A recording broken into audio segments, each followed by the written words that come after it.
Hello mga tea! Tara, samahan niyo ako ngayong araw. For today's video, isasama ko nga kayo ngayong araw. Dahil ang dami kong ang ganap today. Nag-drive-thru nga muna kami sa McDo, tapos papunta nga kami sa lola namin. Nasa harap nga pala si Miyuki kong dyan, tas sinusubuan niya ako ng nuggets dahil nga tayo ay nagda-drive. Kung mapapansin nyo rin, napaso pala ako ng plancha dyan, kakamadali. Fast forward, nandito na nga kami kila lola. Kung makikita nyo nga sa picture, sobrang happy niya. Pagkatapos nga, dumaan naman kami dito sa may Shimamura. Pagkadating nga namin dito, nagulat kami dahil puro sale na nga ang winter item. Habang naglalakad nga, nakita ko tong sombrero at 550 yan na nga lang siya. At itong kapatid ko nga, naghahanap na naman siya ng ibubudol sa akin. Char! Hoy, kaman! Nakalagay nga dyan, your o panty. Hindi ko nga alam kung yan ba talaga yung pangalan ng character na yan. Ang dami ngang sale nakita ko dito sa may gilid. Nakasale na rin yung kumot para sa Kotatsu. May nakita nga rin pala ako ditong mga damit na sobrang bagsak presyo for 200 pesos only. Pati mga pangjama nga na panglamig nakasale na rin.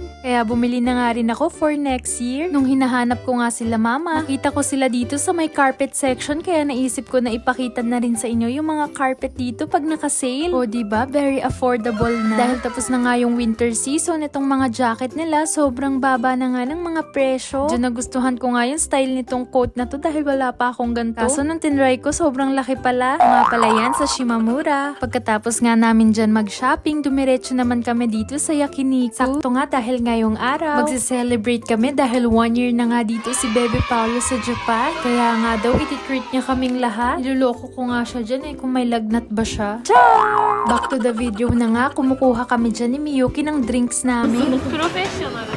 Professional.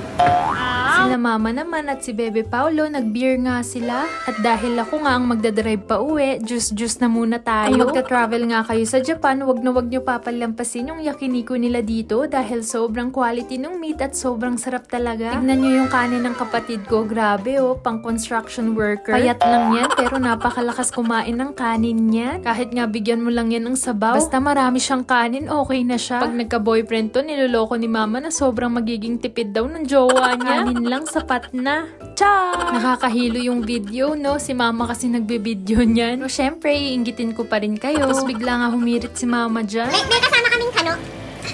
Apam. Ano to eh? Apam. Actually, negre, nawala eh. Sino sa BTS? Si B. Big Soto. Wow! Si B talaga. O diba, narinig nyo yung kalokohan namin. Tapos kumain pa rin kami ng kumain dyan. Kasi nga, minsan lang manglibre si Bebe Paolo. Char! Habang kami nga dito kumakain pa ng yakiniku, itong kapatid ko kumakain na ng dessert. Nabusog na siya sa extra rice niya. May mga dumadating pa nga na orders dito. Pero dahil minsan lang to, sinulit na talaga namin. Tingnan nyo naman, di ba nakakatakam? Habang yung kapatid ko nga dito, busog na. Nagulat nga ako at biglang nag-drawing ng anime. In fairness, ang ganda na nga ng mga drawings niya.